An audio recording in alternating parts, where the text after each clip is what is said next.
Today we're painting a Dark Angel Space Marine using only dollar store craft paints.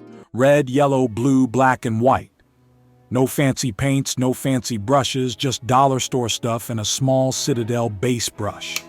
It's not the brush that matters, it's what you do with it. Step 1. Assemble the model.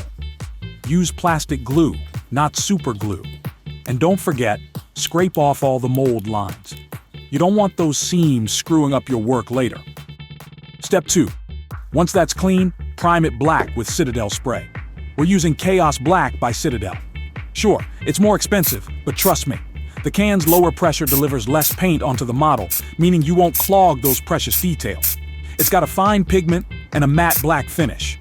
Step 3. Let's get started on the paint. We mix up a green from these basic paints. Start by mixing blue and yellow craft paint, adding a touch of black to deepen it. Unlike more expensive brands, these paints don't cover as well, so no need to thin them down. Just carefully layer it over the model until you get smooth, even coverage. Now, lighten the green by adding a little more yellow.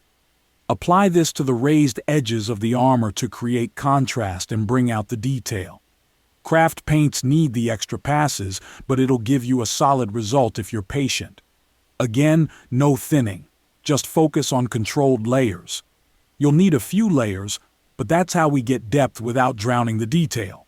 For the metallic areas, we're going non-metallic. Start by mixing black and white to get a neutral gray. Layer it onto the metallic sections like the weapon and trim. With these craft paints, you'll want to layer slowly to avoid losing any detail.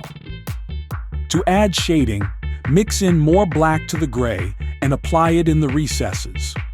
Then, for highlights, mix more white into the gray and hit the sharp edges where light would naturally catch. Layer it carefully. This is what will give the illusion of metal without using metallic paints. Now, we're adding final highlights. Use the brightest gray from earlier and apply it sparingly to the sharpest edges. This will make your model pop on the tabletop, giving it that crisp, finished look. You can add a little decal to add an easy spot of detail. And there you have it, your Dark Angel Space Marine, painted with nothing more than basic craft paints and Chaos Black primer. You don't need expensive professional tools and paints to have fun.